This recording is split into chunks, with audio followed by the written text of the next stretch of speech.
Hello, Emily. Welcome. Hi, for having me. Oh my gosh, Emily, I haven't seen you in a hot minute. You and I intersect. We see each other in all these women empowerment events because we're both geeks for these stuff. And now you're hosting your own. Well, your second one. Second one, yes. Tell me about it. When is it? Give me all the deets. Yes. Okay, so Sunday, October 6th from 9 to 4. Doors open at 9. The event starts at 10. It's at the Detroit Marriott in Southfield. This is our second year hosting it there. And I mean, the vibe is incredible. I just want to paint the picture a little bit. So, like theater style seating. And then we have about, 20 women-owned business vendors in our marketplace, which is so exciting to just shout them out and hype them up. Inspiring speakers. We have a couple panels. And then of course, like the fun stuff too, the swag bags, the lunch, the photo ops. We have like a content creation station of like just come in and create some content, especially for those that are business owners that want some creativity with that, as well as, I can get to thank all the sponsors. It's just an outpouring of love and support for this event that overwhelms me, first of all. But we really want the mom or woman. I will say some women are like, can I come? I don't have kids. I'm like, listen, we don't check IDs on that. That's just our company's called Empowered Moms. Most of our speakers will talk about some of the challenges in the balance act and motherhood, but the content really is for everybody. Give me some idea of the topics that these women are going to be discussing. Yes. So one of our speakers is going to talk about like what does empowerment actually mean, right? And as you know, I mean, there's steps that each one of us has taken to get to a certain point. There are obstacles we've overcome. There's challenges we faced. And I really want all the speakers to share that part of the story because none of us started yesterday. And I think that's what a lot of women look at and say, oh, wow, she's got it all together. First of all, the speakers, we'll stand up there and be like, no, we don't. We're just one step at a time here. Like we're figuring it out and we're taking the lessons we learned to apply them now. But I think the big thing too is, okay, so let me talk about another speaker really quick. We have an image consultant who's going to talk about like the clothes we put on our body really do affect our mood and our presentation out into the world. So of course, I mean, if you're going to stay home and have a lazy day, no, you're not putting on like the pantsuit and all that. Have your lazy day. But if you're getting out in the world or you're doing business or you're doing work, we all know if we dress up, we show up. So it's like she's going to kind of talk about that. I'm trying to think of all the other like I said, are going to share their challenging story to how they get to where they were today. And so their lessons that they've learned of getting to this place. Now, again, not saying this place is perfect either. And so it's the constant for myself, myself is that I'm still learning and I'm still repeating a lot of these lessons, but it's getting easier. It's moving it through faster and able to show the mom too that dreams don't have to end. We keep telling our kids, dream big and, you can do whatever you want. And then if us as moms, if we're complaining about it or we're saying, oh, no, for that, or I'm too this for that, our kids are watching us and modeling that behavior. And I don't want my kids to think that motherhood is a sacrifice. I don't want my kids to think that, work is always a sacrifice. I mean, these are the choices we make, which can be really harsh to say, especially to the working mom who's like, whose bills? I'm with you too. Like, to pay too. So it's really trying to be all inclusive of everyone, from people that are not business owners. That's fine too. It's not like we're just talking about businesses and starting that. So, we really want to help the kind of return those missing pieces to her soul and to herself and to that little girl that's still dreaming inside. I love that. And I think that's where you and I intersect. We're really wanting and nudging these women to connect with the inside and the outside so they're aligned. And that's what we're both trying to help women navigate through, because we know personally too many women who are calm sleeping beauties. They're just sleepwalking through life, thinking, by the way, innocently, making the right decisions in their mind for their ecosystem. And we get that. But we're saying, hey, let's elevate that. And what if you showed up in this world with your full self? What would that look like? Imagine the trickle effect onto your children, your partners, your spouses. It's a win-win. But let me ask you this, because I know you face this as well. A lot of women aren't ready to raise their hand and say, yeah, they're right. I need to open my eyes. What do you say to the women who are maybe listening, thinking, That's not for me. Maybe one day or someday or, those famous when days. Yeah. Oh, I still get the like, maybe next year. And I was like, hey, no, you know what? That's fine. No Yeah. worries. And here's the thing, though, is that if there's this little spark in you that's like, I'm curious and I feel like I want to be in this room, then I would say get uncomfortable and get in that room because you will Mm. walk out totally.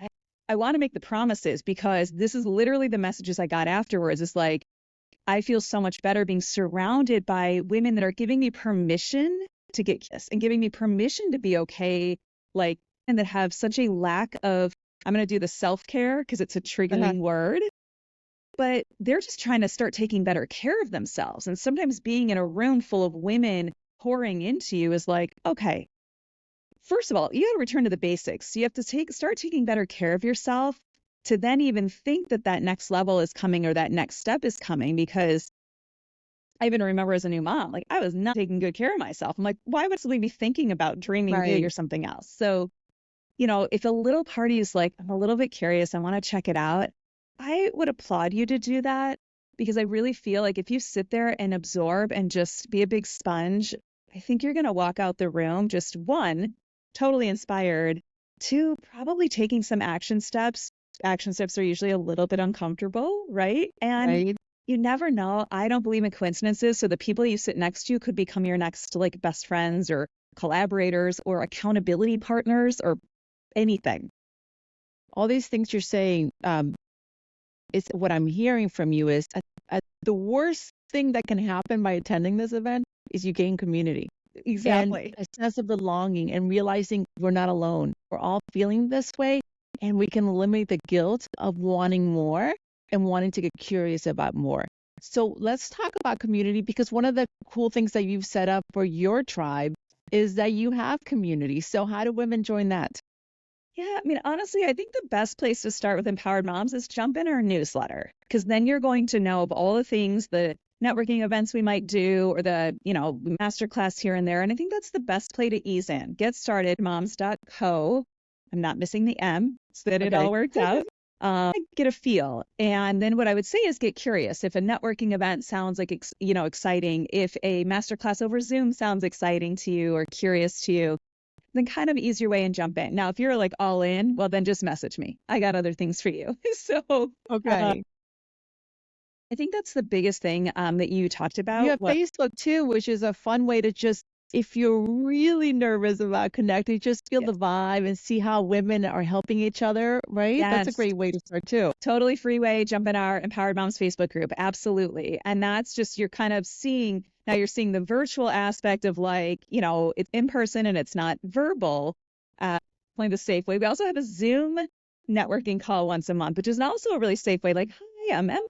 This is what I Uh, do. And I just wanted to meet some new friends today. And there's been some amazing, like I said, connections through there. Like you just don't know who's on the line that might be needing something. And if you're just like, I just need a friend, there might be someone on that line that's like, you know what, I was just looking for, a new friend too. Or the other thing too is I want to mention that too is this is kind of different than like your family and close friends because a lot of times there's like an emotional tie with them that you mm, don't always feel safe talking about your idea or your passion or your needs because you are sometimes getting judged. In Empowered Moms Tribe, that is the one thing that a lot of people talk about is I feel safe to talk about what I want, like you said.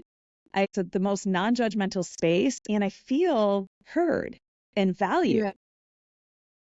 I remember going to one of your live events, one of those coffee chats you have, really cool because it's intimate and you really get to know women. And by the way, it's still in contact with some of those women. Yeah. So you're absolutely right about that. But it's the permission of saying, let's dream big. To your point, sometimes our family members, they just know us, to be fair to them, Yeah. as a certain role because that's how we present to them. Yeah. They don't know that we actually have this entire vision for what could be. And sometimes we're embarrassed to say like, oh, this is for the one. They look at you like, what? You're not, that's not who you are, right? You're like PTA mom type of thing. So I agree with you. It's this idea of showing up and just being able to, excuse my language, vomit all your dreams. And it's so cool. Okay, but Emily, your journey alone, we could spend an hour in and we don't have time for that. But where are you today? Where is your headspace? Here you are You are this empowered mom. You are this busy mom. You do have littles. You have a hubby. You have so many roles, so many labels. How are you balancing it all out? Well, I'm just going to be honest with you guys. I'll be raw and honest. I'm, it's not perfect some days. And when I wake up in the morning, I really want to ask myself, what gets me excited today? Mhm. And the real truth to that is, one, I love being a mom, I love being a wife, and I got to take care of myself. Those are my top three, and business is usually right after that. Now, some days it's not, which of course that's the hard balance. Some days business is like, I got to get up at 6 a.m. and get some things done. But, you know, it comes down to like my personal story. I watched my mom kind of deteriorate after having children, and it took a while, but she kept saying, I gave up my life for my kids. And at first it was this badge of honor. And then it turned, I could feel it. It was bitter and resentful. And then it just kept getting worse. And then it was, I'm too old. I'm too this. I'm too that. I can't do anything. I heard that since she was like 40 something years old. And I'm in my 40s. And I'm like, no, the buck stops here. I'm breaking this cycle. My kids tell me the things they want to be when they grow up. Every day it's something different. And every day I said, yes, you can. 100%. I know they're going to change their mind. So it doesn't even matter. Yeah. And I think too is that it's a generational. It was a different time. Our parents were raised by a different generation that went through the Depression. So they have different survival and coping mechanisms that I feel like this generation has learned differently. Like we actually share our feelings and it's not so scary. And I think that that's the hard part is that we're kind of this healing generation. I know I'm going totally off on a tangent for what you asked me, but oblivious to say that or naive to say that I still am trying to figure out that balance. But what I would recommend, any mom, myself included, is what are your main priorities? Like who and what are your main priorities? And are you delivering to that?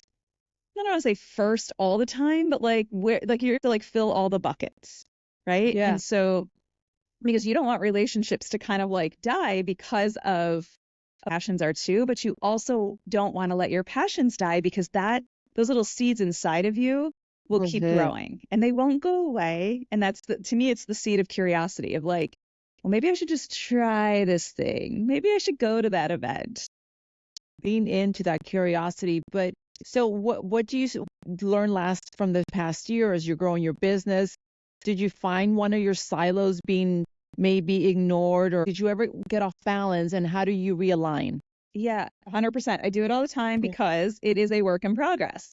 Yeah. And what I would say too is boundaries. It's something I'm going to talk about at the event. It's my favorite, keynote talk when I'm on a stage or I'm speaking to a group is learning. There's a really great book out there. I can reference it later, but I learned all about what a boundary-less life was like. And the whole time I was reading this, I'm like, this. And it was almost like you're a martyr and you're self-sacrificing, right? And then what happens is you get to this point of self-sabotage, like, oh, well, I have to, like, I'm a martyr. I have to help other people before myself.